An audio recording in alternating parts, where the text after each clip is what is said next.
So hello everyone, welcome back on our beloved YouTube channel Indologus. जैसा कि आप सब जानते हैं कि हमने अपने इस चैनल पर एक पॉलिटी सीरीज स्टार्ट करी है। उसी पॉलिटी सीरीज में आज हमारा लेक्चर 3 रहने वाला है, जो रहेगा chapter 3 sources of the constitution. Means हमारे कॉन्स्टिट्यूशन में जो भी डिफरेंट फीचर्स या कैरेक्टरिस्टिक्स हैं, उनका सोर्स क्या है, आज इसी के बारे में हम जानेंगे। आप अगर मेरे साथ लेक्चर नंबर 1 से जुड़े हुए हैं तो मैंने आपको बताया था कि गवर्नमेंट ऑफ इंडिया एक्ट 1935 से हमने बहुत सारी चीज़ें अपने कॉन्स्टिट्यूशन में ऐड करी। Government of India act 1935। अब गवर्नमेंट ऑफ इंडिया एक्ट 1935 को अगर हम हटा दें तो और भी बहुत सारे देशों से हमने उनके डिफरेंट फीचर्स लिए जो उनकी कॉन्स्टिट्यूशन में थे और अब हमारे कॉन्स्टिट्यूशन में है, चाहे वो ब्रिटेन हो, यूएसए हो, कनाडा हो, फ्रांस हो या जापान हो। इसी के बारे में हम आज बात करेंगे। तो चलिए शुरू करते हैं हमारे क्वेश्चन नंबर फर्स्ट के साथ। The idea of having a provision for a bicameral parliament in the Constitution of India was borrowed from the Constitution। देखिए, पहले हमें समझना पड़ेगा कि बाईकैमरल पार्लियामेंट का मतलब क्या है। बाईकैमरल पार्लियामेंट का मतलब है आपके पास दो चैम्बर्स रहेंगे, पहला लोअर हाउस और दूसरा upper house. Lower house means which represent the general population proportionally. हमारे यहाँ इंडिया में हम लोअर हाउस को बोलते हैं लोकसभा या house of the people. Okay okay. और दूसरी तरफ आता है upper house. Upper house means which represents regional और स्टेट इंटरेस्ट। हमारे यहाँ हम इसको बोलते हैं राज्यसभा और काउंसिल ऑफ स्टेट्स, या आप इसको हाउस ऑफ एल्डर्स भी बोल सकते हैं। तो ये हमारे दो चैम्बर्स हो गए, पहला लोअर हाउस और दूसरा अपर हाउस। अब क्वेश्चन में पूछा गया था बाईकैमरल पार्लियामेंट का फीचर हमने किस कॉन्स्टिट्यूशन से लिया गया, मीन्स किस देश के कॉन्स्टिट्यूशन से लिया गया। सो इसका राइट आंसर हो जाएगा option number D, Britain.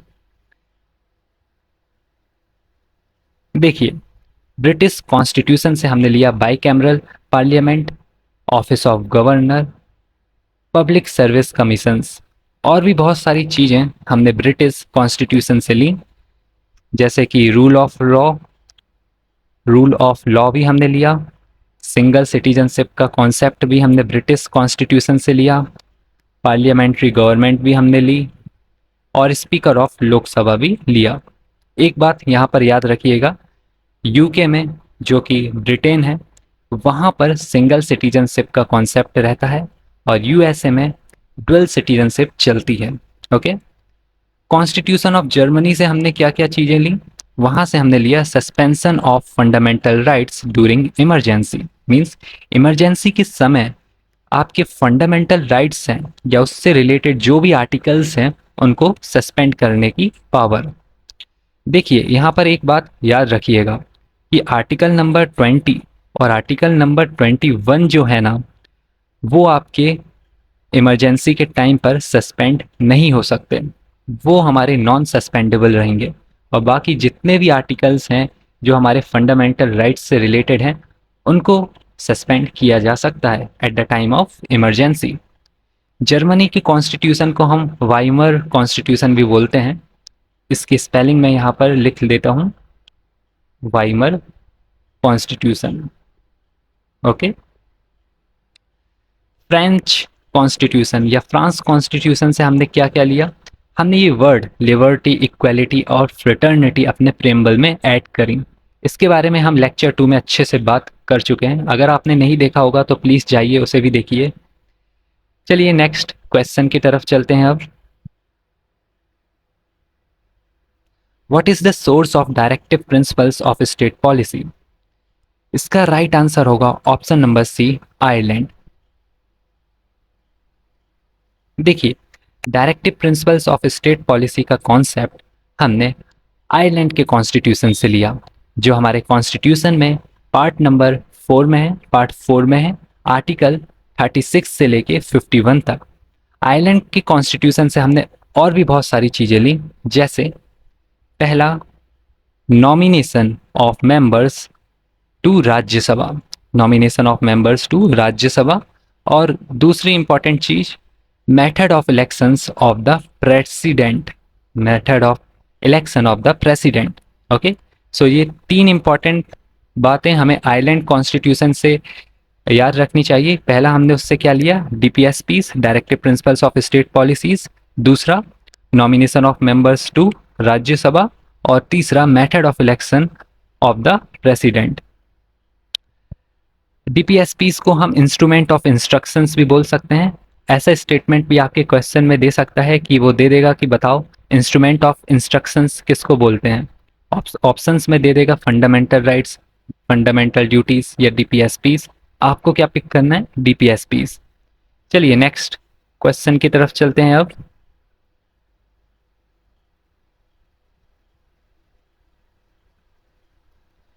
The concurrent list in the Constitution of India was adopted from।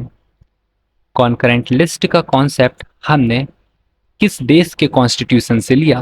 देखिए, तीन तरीके की लिस्ट होती हैं, तीन तरह की लिस्ट होती हैं। पहली होती है आपकी यूनियन लिस्ट, दूसरी होती है आपकी स्टेट लिस्ट और तीसरी होती है आपकी कॉन्करेंट लिस्ट। ये लिस्ट के बारे में आपके 7th शेड्यूल में बहुत अच्छी तरीके से बताया गया है। यूनियन लिस्ट वो लिस्ट होती है जिसमें जो भी सब्जेक्ट्स रहते हैं उनके बारे में जो लॉस हैं, या हम ऐसे बोल सकते हैं कि उनसे रिलेटेड जो भी मैनेजमेंट करना है वो यूनियन करेगा, वो सेंटर करेगा। ओके, यूनियन लिस्ट में जो भी आपके सब्जेक्ट्स हैं, जितने भी आपके सब्जेक्ट्स हैं, उससे रिलेटेड लॉस जो है वो सेंटर या पार्लियामेंट बना सकता है। स्टेट लिस्ट की बात करें, सो स्टेट लिस्ट में आपके जितने भी सब्जेक्ट्स हैं उससे रिलेटेड लॉस जो हैं वो स्टेट लेजिस्लेचर बना सकता है। और कॉन्करेंट लिस्ट में आपके जितने भी सब्जेक्ट्स हैं उससे रिलेटेड लॉस आपके सेंटर पार्लियामेंट भी बना सकता है और स्टेट लेजिस्लेचर भी बना सकता है। कॉन्करेंट लिस्ट के बारे में कुछ और इम्पॉर्टेंट बातें मैं आपको बताना चाहूँगा। देखिए, at the time of when हमारा कॉन्स्टिट्यूशन जब लिखा गया था तो उस समय कॉन्करेंट लिस्ट में आपके पास टोटल 47 सब्जेक्ट्स थे, बट करंट की बात करें तो अभी हमारे पास 52 सब्जेक्ट्स हैं।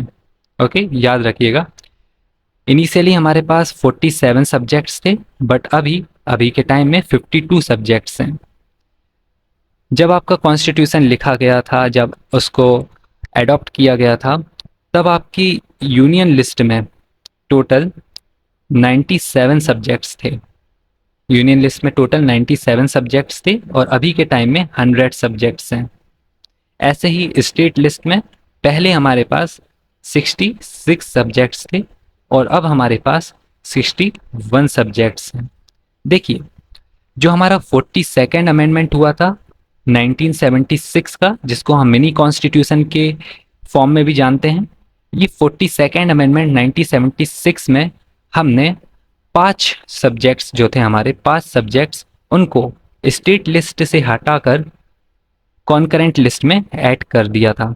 ओके, जब तो हमारे पहले 66 यहाँ पर पहले हमारे पास 66 थे और अब बचे 61, और कॉन्करेंट लिस्ट में 47 थे तो अब बचे 52। वो पाँच सब्जेक्ट्स आप याद रखिएगा, मैं आपको बता देता हूँ। वो 5 सब्जेक्ट्स हमारे थे education, forest, weights and measure. Okay, weights and measures. चौथा था आपका protection of wild animals and birds, protection of wild animals and birds. और 5th था आपका एडमिनिस्ट्रेशन ऑफ जस्टिस। ये बात याद रखिएगा, ये 5 सब्जेक्ट्स आपके स्टेट लिस्ट में पहले हुआ करते थे, बट 42nd अमेंडमेंट के बाद हमने इसको कॉन्करेंट लिस्ट में ऐड कर दिया। टोटल सब्जेक्ट्स किस लिस्ट में कितने हैं ये भी बात याद रखिएगा, ठीक है। चलिए और देख लेते हैं इसको। सो कॉन्करेंट लिस्ट का हमने कॉन्सेप्ट ऑस्ट्रेलिया से लिया था, यही बात यहाँ पर बताई गई है कि कॉन्करेंट लिस्ट मीन्स उसमें जो लॉ है वो स्टेट भी क्रिएट कर सकता है और सेंटर भी क्रिएट कर सकता है। ऑस्ट्रेलिया की कॉन्स्टिट्यूशन से हमने इसको एडॉप्ट करा है, ठीक है। और भी बहुत सारी चीज़ें कॉन्करेंट लिस्ट में होती हैं, जैसे क्रिमिनल लॉ हो गया, मैरिज एंड डाइवोर्स हो गया। चलिए नेक्स्ट क्वेश्चन की तरफ चलते हैं। Which of the following provisions of the Indian Constitution has been taken from the Constitution of Canada? देखिए, इंडिपेंडेंसी ऑफ द जुडिशरी, ये तो नहीं होगा, ये हमने यूएसए से लिया है। कॉन्सेप्ट ऑफ रिपब्लिक, ये हमने फ्रांस के कॉन्स्टिट्यूशन से लिया है, ये भी नहीं होगा। कॉन्सेप्ट ऑफ कॉन्करेंट लिस्ट, अपना प्रीवियस क्वेश्चन देखिए, प्रीवियस क्वेश्चन में हमने यही बात करी कॉन्करेंट लिस्ट के बारे में, ये भी नहीं होगा। सो इसका राइट आंसर होगा option number C, advisory jurisdiction of the supreme court. देखिए, कैनेडियन कॉन्स्टिट्यूशन से हमने क्या क्या चीजें ली। कैनेडियन कॉन्स्टिट्यूशन से हमने लिया federation with a strong centre. अब जो हमारी इंडियन गवर्नमेंट है या हमारा जो देश है, वो फेडरल स्ट्रक्चर पर वर्क करता है। फेडरल स्ट्रक्चर का मतलब आपका जो सेंटर होगा उसको रिलेशनशिप मेंटेन करनी पड़ेगी जितने भी आपके स्टेट्स हैं। ओके, म्यूचुअल कनेक्शन होगा इनके बीच में। पर जो जब पावर की बात आएगी तो पावर में सेंटर के पास ज़्यादा पावर होगी एज कंपेयर टू स्टेट्स। दूसरी बात यहाँ पर कैनेडियन कॉन्स्टिट्यूशन से हमने ली vesting of residuary powers in the centre, means vesting of residuary powers in the centre. देखिए, मैंने आपको बताया यूनियन लिस्ट के बारे में बताया मैंने आपको, और स्टेट लिस्ट के बारे में बताया, और कॉन्करेंट लिस्ट के बारे में बताया। अब इन तीनों लिस्ट में से अगर कोई सा एक सब्जेक्ट्स जो कि इन तीनों लिस्ट में नहीं है, कोई भी सब्जेक्ट जो कि इन तीनों लिस्ट में नहीं है, उसको लेकर लॉ कौन क्रिएट करेगा? उसको लेकर लॉ पार्लियामेंट क्रिएट करेगा, मीन्स सेंटर ही क्रिएट करेगा। पार्लियामेंट बोल दीजिए या सेंटर बोल दीजिए। अगर वो सब्जेक्ट इन तीनों लिस्ट में नहीं है तो उसी को हम बोल सकते हैं residuary power in the centre. Next, appointment of state governors by the centre. देखिए, प्रेसिडेंट जो है वो अपॉइंट करता है गवर्नर्स को। Okay. Fourth, an advisory jurisdiction of the supreme court. अगर प्रेसिडेंट चाहे तो वो सुप्रीम कोर्ट से एडवाइस मांग सकता है अंडर द आर्टिकल ऑफ 143। अगर प्रेसिडेंट चाहे तो वो सुप्रीम कोर्ट से एडवाइस मांग सकता है on specific matter of law और public importance under the article of 143। और जो भी सुप्रीम कोर्ट जो है एडवाइस देगा प्रेसिडेंट को, वो बाइंडिंग नहीं होगी, मींस प्रेसिडेंट पूरी तरीके से फ्री है। अगर उसको एडवाइस माननी होगी तो ही वो उस एडवाइस को मानेगा, वरना उसको कैंसिल कर देगा, उसको रिजेक्ट कर देगा। यहाँ पर एक और फैक्ट याद रखिएगा, आपकी जो रेसिडुअरी पावर्स है ना, ये आर्टिकल नंबर 248 में है। ओके, चलिए नेक्स्ट क्वेश्चन की तरफ चलते हैं। अब the idea of residual powers in Indian constitution has been taken from the constitution of. Residual powers का कॉन्सेप्ट किस कॉन्स्टिट्यूशन से लिया गया है? देखिए, यूएसए से नहीं लिया गया है, साउथ अफ्रीका से नहीं लिया गया है, जापान से भी नहीं। इसका राइट आंसर होगा कनाडा। प्रीवियस क्वेश्चन में हमने अभी देखा, वही सब बातें फिर से रिपीट है यहाँ। Next question, the concept of liberty, equality and fraternity, ये किन कॉन्स्टिट्यूशन से लिए गए हैं? देखिए, लेक्चर नंबर 2 में हमने इसके बारे में बहुत अच्छे से बातें करी, तो इसका राइट आंसर होगा option number B, France. Preamble के बारे में ही बात कर रहे थे हम लेक्चर 2 में, इसलिए मैं आपसे कहूँगा कि अगर आपने लेक्चर 1 और लेक्चर 2 नहीं देखा है तो प्लीज़ जाके उसे देखिए। लिबर्टी से क्या मतलब है यहाँ पर आपका? देखिए, liberty of thoughts, expression, belief, faith and worship. In India, the concept of single citizenship has been adopted from which of the following countries? Single citizenship, USA में तो डुअल सिटीजनशिप रहती है, तो ये तो होगा नहीं। इसका राइट आंसर होगा, हमने अपने स्टार्टिंग जब करी थी सेशन की, जब भी हमने इसके बारे में बात करी थी, इसका राइट आंसर होगा option number A, England. England में मीन्स ब्रिटेन में सिंगल सिटीजनशिप का कॉन्सेप्ट फॉलो होता है।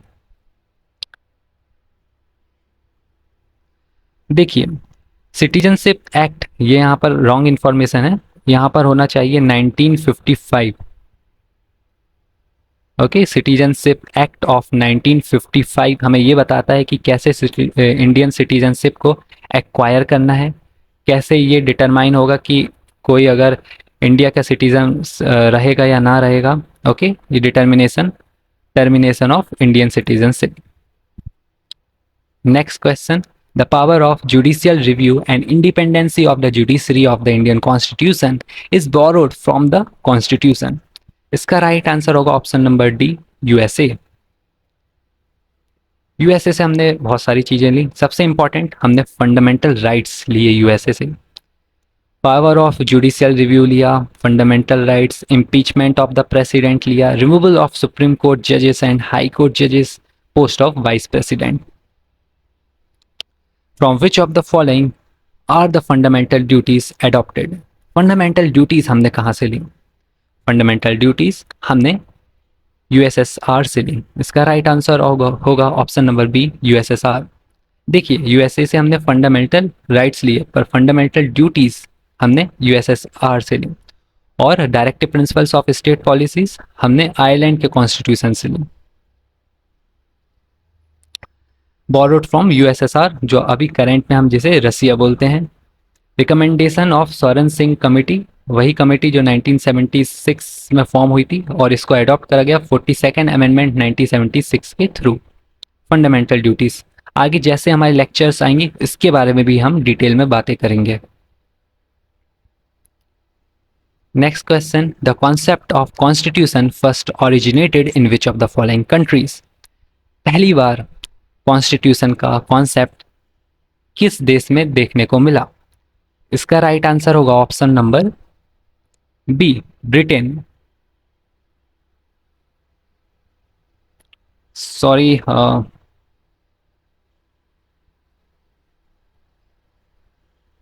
Just a minute. Okay, all right, गलती से दूसरी विंडो ओपन हो गई थी। Britain. Okay, option number B. The concept of constitution first originated in Britain. देखिए, यूएसए का कॉन्स्टिट्यूशन जो है वो रिटन कॉन्स्टिट्यूशन है। ओके, यूएसए का कॉन्स्टिट्यूशन और इंडिया का कॉन्स्टिट्यूशन रिटन कॉन्स्टिट्यूशन है, बट ब्रिटेन का कॉन्स्टिट्यूशन रिटन कॉन्स्टिट्यूशन नहीं है। देखिए, Britain, Oman, Saudi Arabia, New Zealand और इसराइल, इनका constitution. India, France, USA, Brazil, Australia, इन सब का रिटन है। ओके, और सबसे बड़ा कॉन्स्टिट्यूशन तो हमारे भारत का ही है। Which of the following considered as blueprint of the constitution. चलिए, ये क्वेश्चन जो है वो इसका आंसर आप ही दीजिएगा। ब्लूप्रिंट किसको कंसीडर कराएं? अब ये जो है आंसर बहुत इजी है यहाँ पर बताना। लेक्चर 1, लेक्चर 2 में भी इसके बारे में बातें हुई है, इस लेक्चर में भी हमने इसके बारे में बातें करी है। Government of India act 1935। Okay, देखिए, जब मैंने आपसे स्टार्टिंग में कहा था कि 70 to 80% हमारा कॉन्स्टिट्यूशन पूरा गवर्नमेंट ऑफ इंडिया एक्ट 1935 से लिया गया है, वो क्यों? क्योंकि 395 आर्टिकल्स आपके टोटल हैं, जिनमें से 250 आर्टिकल्स तो हमने डायरेक्टली ही इससे लिए हैं, और office of governors, federal system भी इसी से हमने लिया था। Next question. Okay, so we are done with the questions here. कुछ इंपॉर्टेंट बातें कर लेते हैं। देखिए, यूएसए से हमने क्या लिया? वही जो फंडामेंटल राइट्स जिसके बारे में हमने अभी डिस्कशन करा कुछ देर पहले। इंडिपेंडेंसी ऑफ द जुडिशरी भी ली। ब्रिटेन से हमने पार्लियामेंट्री सिस्टम लिया, सिंगल सिटीजनशिप ली। आयरलैंड से हमने डीपीएसपीस लिए, और नॉमिनेशन और इलेक्शन वाला जो हमने इलेक्शन का देखा था, प्रेसिडेंट वाला nomination of members to the Rajya Sabha, ये भी हमने आयरलैंड से लिया था। ऑस्ट्रेलिया से हमने सेंटर स्टेट के बीच में रिलेशनशिप, कॉन्करेंट लिस्ट का कॉन्सेप्ट और लैंग्वेज ऑफ प्रेम्बल। जर्मनी से हमने इमरजेंसी प्रोविज़न में कैसे हमारे फंडामेंटल राइट्स को जो है वो सस्पेंड करना है, ये लिया। कनाडा से हमने फेडरल फीचर्स लिए, अपॉइंटमेंट्स ऑफ गवर्नर ली। साउथ अफ्रीका से हमने अमेंडमेंट करना सीखा। साउथ अफ्रीका से अमेंडमेंट, पता है आपको, amendment under the article of 368 हम अमेंडमेंट कर सकते हैं। ओके, और रसिया से हमने फंडामेंटल ड्यूटीज ली। So with this we are done with today's session. यहाँ पर मैं आपको दो क्वेश्चन देना चाहूँगा। पहला क्वेश्चन रहेगा आपके लिए कि पहला क्वेश्चन आपके लिए क्या रहेगा, पहला आपके लिए यही रहेगा कि आपको बताना है procedure established by law, procedure established by law ये हमने किस देश के कॉन्स्टिट्यूशन से लिया, प्रोसीजर एस्टेब्लिश्ड बाय लॉ। और सेकंड बात आपको बतानी है कि हमने फंडामेंटल ड्यूटीज कहाँ से ली और फंडामेंटल राइट्स कहाँ से लिए। अगर आपने ये सेशन अच्छे से देखा होगा तो आप तुरंत इसका रिप्लाई दे देंगे। इसके बारे में मैंने आपको नहीं बताया, प्रोसीजर एस्टेब्लिश्ड बाय लॉ। देखते हैं आप में से कितने लोगों को इसके बारे में इंफॉर्मेशन है। So yes, we are done with today's session. मिलते हैं इसी के साथ नेक्स्ट लेक्चर में एक और इम्पॉर्टेंट टॉपिक के साथ और कुछ और इम्पॉर्टेंट MCQs या PYQs के साथ। Okay, so till then bye bye.